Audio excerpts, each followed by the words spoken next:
¿Qué tal? ¿Cómo están? Soy Víctor García Belaúnde. Espero que hayan podido ver la introducción al curso. Esta es la primera clase de dos clases del curso de Filosofía de la Ciencia, que es una introducción para el Centro de Capacitación de la Sociedad Secular Humanista del Perú. Si es que no han leído aún la lectura, les aconsejo, la lectura para esta clase, que es el texto uno, les aconsejo que pongan pausa en el video, lean la lectura y después escuchen la clase a medida de reforzamiento. Y si hubieran alguna duda, en el foro de discusión se podría discutir sin ningún problema. Ahora vamos a iniciar la clase. Voy a compartir las diapositivas.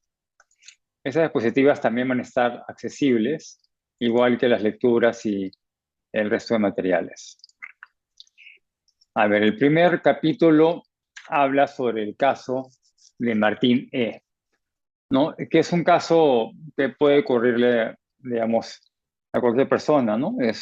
Martín es un marido aparentemente feliz, saludable, padre de dos hijos adolescentes, farmacéutico de una pequeña ciudad de Estados Unidos, acaba de celebrar su año 40 y para asombro de su familia y amigos, Martín comienza a mostrarse un poco raro, tiene signos de un comportamiento preocupante, padece pesadillas que le quitan el sueño, no seguidas de nerviosismo, tiene arrebatos de felicidad y de repente se siente deprimido y atormentado, tiene actos de autodestrucción y finalmente intenta suicidarse y tiene que ser hospitalizado. Entonces, ¿qué pasa con Martín? ¿Qué explicaciones podemos tener de su comportamiento? No sé qué ramas de la ciencia vamos a abordar para poder explicar lo que está pasando con Martín. Por ejemplo, una primera explicación, ¿no? Martín ha estado ingiriendo drogas perjudiciales que se encuentran con facilidad al alcance de un farmacéutico, ¿no? Entonces hay una explicación tal vez médica dentro de la profesión médica, ¿no? Otra posible explicación del intento de suicidio de Martín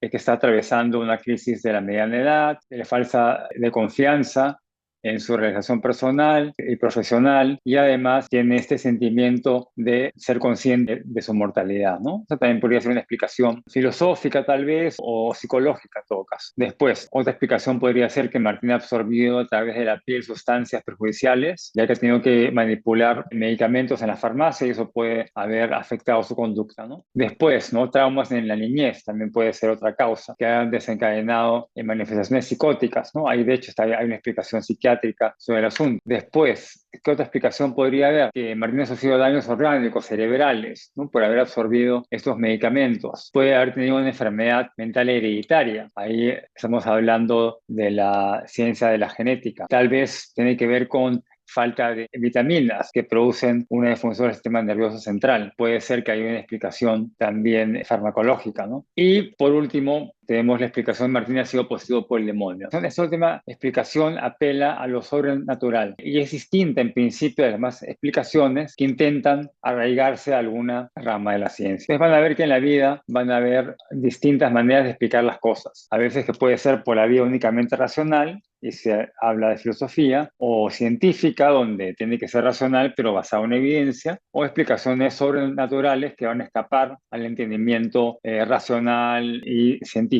en todo caso, ¿no? Digamos. Entonces, ¿qué es la ciencia para comenzar? ¿No? Muchos comienzan con la definición epistemológica, scientia, ¿no? Que significa conocimiento. Igual tenemos la palabra epistemología, de la palabra episteme, que significa también conocimiento en griego, ¿no? Pero a veces es mejor alejarse de la epistemología porque la epistemología no te dice cómo se utiliza la palabra o no te da ninguna referencia al concepto real actual. Dejemos la epistemología por un lado y vayamos a de lo que se trata una explicación científica, ¿no? Una explicación científica es la mejor explicación, la explicación más adecuada, que contiene tres elementos fundamentales. Contiene leyes, contiene pruebas y contiene teorías. ¿Qué son las leyes? Las leyes son regularidades de la naturaleza, ¿no? Por ejemplo, velocidad igual distancia sobre tiempo. Si quieres calcular a qué hora vas a llegar a un determinado lugar y tienes la distancia y sabes a la velocidad que estás yendo, puedes calcular el tiempo de llegada. Esa es una ley. También está la ley de la gravedad. Todo cuerpo es provisto de apoyo en un campo gravitatorio como el de la Tierra, tiende a caer al centro de gravedad. Entonces, las leyes son regularidades de la naturaleza que siempre se cumplen, que normalmente no tienen excepciones y que se expresan de manera matemática. Las pruebas, por otro lado, tienen que ser empíricas y tienen que ser mesurables. O sea, tienes que poder tal vez grabar con una videocámara o tomar notas y pasar a números y explicaciones claras, detalladas del objeto para que pueda ser contado como una prueba. Una prueba tiene que poder ser replicada. Por ejemplo, yo puedo probar que el agua hierve a 100 grados. A nivel del mar, el agua hierve a 100 grados. Claro, si uno está en una parte muy alta, en Puno o en los Himalayas, el agua va a hervir a menos de 100 grados porque hay menos presión de la atmósfera, entonces el agua pasa a estado gaseoso con mayor facilidad. Pero a nivel del mar, donde tiene la misma presión, el agua va a comenzar a hervir a los 100 grados. Es más, por eso que cae en un número redondo, ¿no? Igual que el agua se congela a los 0 grados. Entonces van a haber pruebas que van a justificar esas leyes. Y las teorías, que es el tercer elemento importante, yo diría que el más importante de una buena explicación científica, es que está basada en una teoría. Una teoría es una explicación del fenómeno que se soporta en pruebas, en pruebas suficientes y que contiene leyes. Es el corpus explicativo total. Si tú lees un libro sobre teoría de termodinámica, pues vas a ver explicaciones, vas a ver ejemplos, ejercicios y vas a ver leyes también. Entonces, la teoría suele competir, las teorías científicas suelen competir unas con otras y prevalece la teoría que tiene una mejor predicción, que es más exacta, ¿no? Entonces, vamos a ver después los criterios para diferenciar las teorías y saber cuál es mejor que otra, ¿no?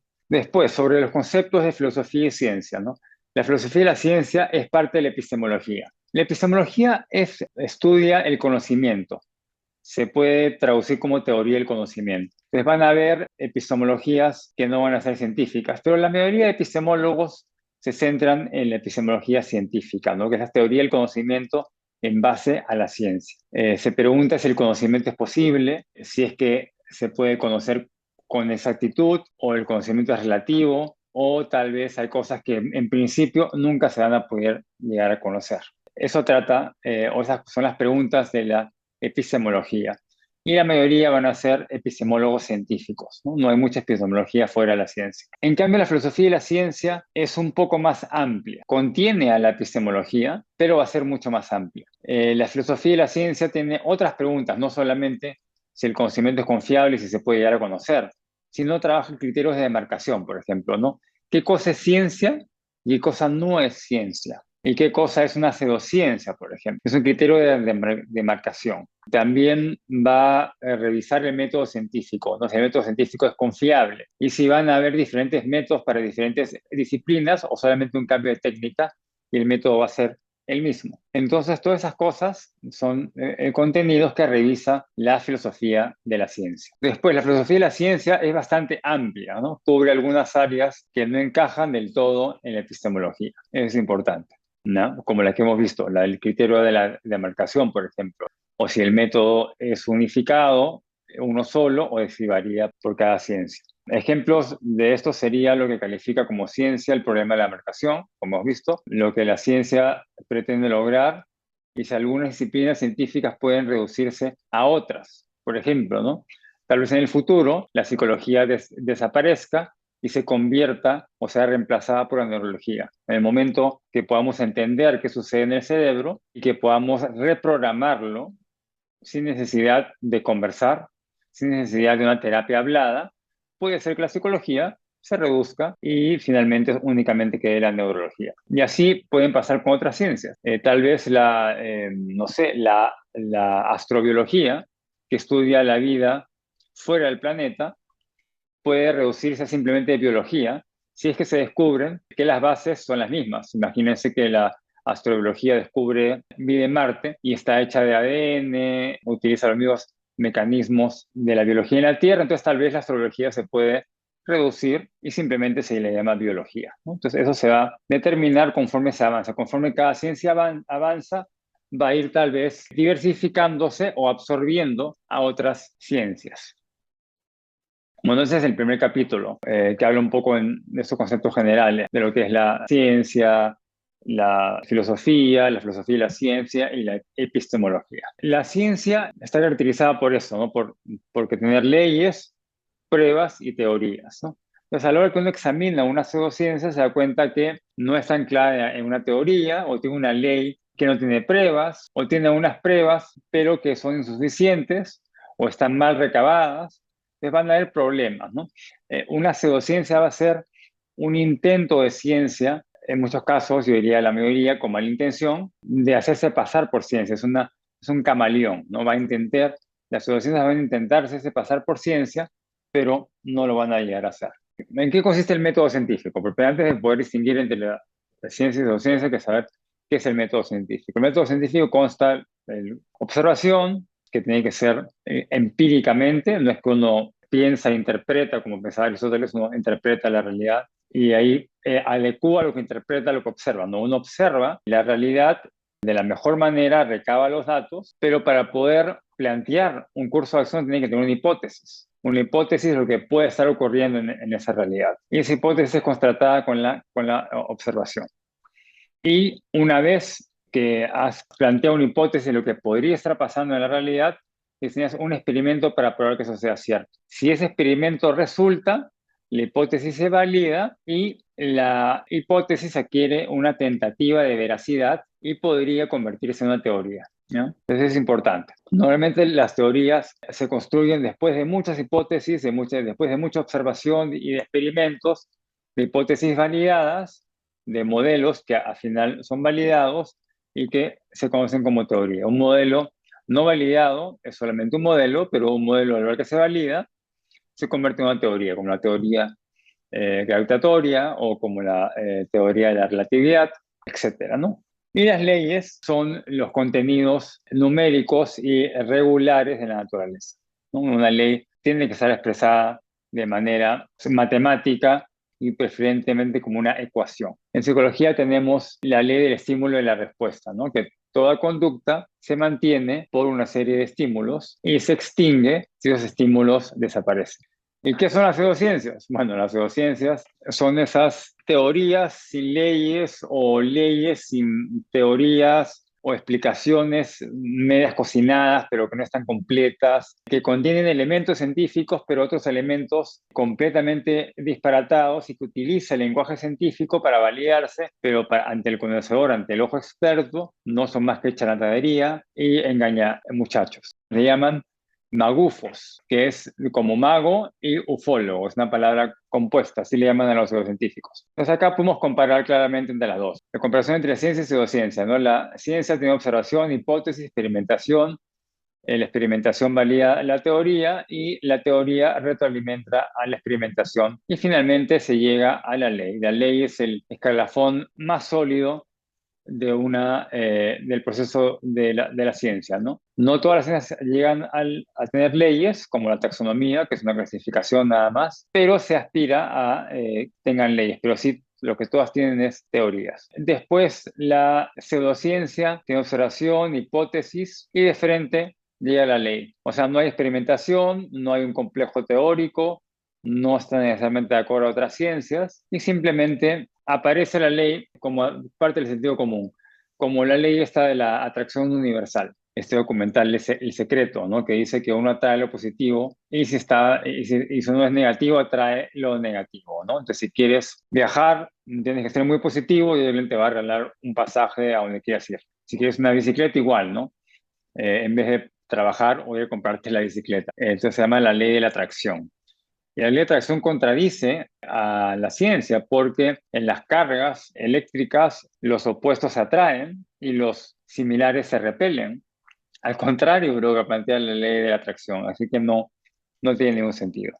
En el capítulo 3 vamos a hablar de causalidad y de explicación. La explicación más adecuada es la que identifica las causas. Eso es lo más preciado. ¿Qué causa un fenómeno? Y la ciencia aspira a encontrar las causas de los fenómenos. Las primeras causas fueron aristotélicas. Aristóteles planteó esta idea de que existen 4 causas y que si uno puede explicar 4 causas de cualquier fenómeno, entonces puede entender por completo el fenómeno, ¿no? Por ejemplo, vamos a poner un ejemplo, el billar, ¿no? El jugar billar. A la hora que uno juega billar y hace un movimiento y golpea la bola blanca con el taco a una bola de color entero o rayada, hay una causa formal, lo que le da la forma, lo que describe la forma del movimiento, ¿no? Que se puede escribir mediante la geometría.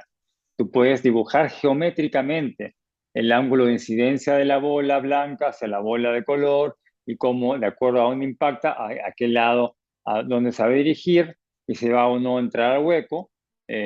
Todo eso se puede explicar de manera geométrica, ¿no? Entonces, una explicación geométrica de la forma de ese fenómeno es la causa formal. La causa material tiene que ver con de qué está hecho el fenómeno. O sea, estamos hablando de la tela de la mesa de billar, el taco que es de madera, la bola que es un material sólido pero elástico, etcétera. No puedes escribir los materiales de dicho fenómeno. La causa eficiente sería lo que le da el movimiento, lo que inicia el movimiento en dicho fenómeno, ¿no? Entonces, en este caso sería el jugador, ¿no? El que le da el movimiento a la hora de golpear la bola con un taco, va a iniciar el movimiento, ¿no? Y ese movimiento obtiene la energía gracias a la comida, ¿no? El jugador ha tenido que haber comido algo para tener las calorías para poder realizar ese movimiento. Entonces, el jugador ahí es la causa eficiente.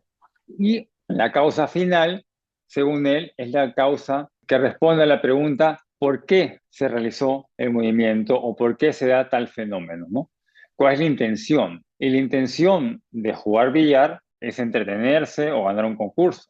Entonces sería la causa teleológica, ¿no? ¿Cuál es la finalidad? Y a partir de esas tres causas, Aristóteles va a estructurar el mundo y va a decir que el agua se mueve de las montañas hacia los ríos y de los ríos al mar, porque su causa final es estar con el resto de agua, ¿no? El aire va a subir por los líquidos como burbujas porque va a querer estar con el resto del aire, ¿no? Y así, cada elemento de la naturaleza se va a mover de acuerdo a su finalidad. Sin embargo, Hume va a criticar esta división de causas y va a criticar sobre todo la causa final, ¿no? Porque él dice que la naturaleza no tiene una finalidad. Las piedras no caen de los cerros porque quieran estar en el fondo del valle. El río no fluye porque tenga el deseo de llegar al mar. Va a una explicación que ya la descubrirá Newton, que es la gravedad. La gravedad explica por qué los objetos caen y otros más bien flotan. Como una pluma, por ejemplo, puede flotar por fricción del aire, que se mueve de zonas de alta densidad a zonas de baja densidad, ¿no? Entonces va a haber otras explicaciones que no tengan que ver con la finalidad. Entonces, de estas causas, digamos, la causa final es una causa que no ha sobrevivido al método científico y que se considera actualmente inútil, básicamente, ¿no? Y el último capítulo Becker y Clark va a resumirse ya perfecto. Puede ser que a veces que no haya, claro, de los tres elementos de teorías, leyes y pruebas, puede ser que no haya leyes, como en el caso de la taxonomía, como les dije, inclusive la psicología, ¿no? Mucha psicología no llega a haber leyes, o la antropología, ¿no? Pero sin embargo, así no existan leyes, así, digamos, la observación no puede ser directa, sino que tenga que ser indirecta, como un agujero negro, o como una encuesta, ¿no? Que mide directamente la conducta que supuestamente uno hace una vez que está en su casa o en cualquier otro lugar. La encuesta mide esa intención, una actitud, no mide la conducta, pero pretende decir algo sobre la conducta de la persona. Entonces, finalmente, Becker y Clark concluyen que la mejor explicación va a ser la más breve, la más sólida, la que tenga menos elementos ajustables, la más elegante. Cuando explicamos un fenómeno, lo que hacemos es simplemente describirlo de un modo determinado, en respuesta a la pregunta sobre por qué, ¿no? ¿Por qué ocurre algo? Y el por qué hace referencia a las causas. Y ahí, sobre el final del capítulo, aparece esta idea de la economía de la ciencia. La ciencia es económica o parsimónica, también la ley de la parsimonía. ¿Qué quiere decir eso? Que de dos teorías va a sobrevivir la que sea más simple. Tenemos ahí el ejemplo de la teoría de Ptolomeo. Ptolomeo, inspirado en Aristóteles, pensó que la Tierra estaba al centro del universo y que el Sol y la Luna y los demás planetas se movían alrededor de la Tierra, ¿no? Es un modelo geocéntrico. Pero Nicolás Copérnico, probablemente inspirado en Aristarco, aunque no lo menciona, plantea que no, que en realidad es el Sol el que está en el centro y son los planetas los que giran alrededor. Y plantea el modelo heliocéntrico. Al final, el modelo heliocéntrico resultó ser más simple, porque para poder explicar los movimientos de Marte y de Venus y otros planetas era muy complicado. Ptolomeo tuvo que hacer ciclos y epiciclos y hacer una matemática muy complicada para poder explicar por qué la Tierra seguía al centro. En cambio, Copérnico solamente tiene una sola órbita por cada planeta en vez de los epiciclos que tenía Ptolomeo. Entonces, por eso que al final Copérnico tenía razón. Pero si aplicamos la ley de la parsimonía, podemos predecir que una teoría, si al final tiene el mismo resultado, si al final predice exactamente lo mismo, pero una es más simple que la otra, la más simple, la más sencilla, la más directa, la más parsimoniosa, tiene una alta probabilidad de ser verdadera y la otra falsa. Y eso se ha probado varias veces en la historia de la ciencia. Y bueno, eso sería todo por ahora. Espero que les haya gustado y ya nos vemos en la segunda parte. Y recuerden hacer el examen para esta primera clase. Chao.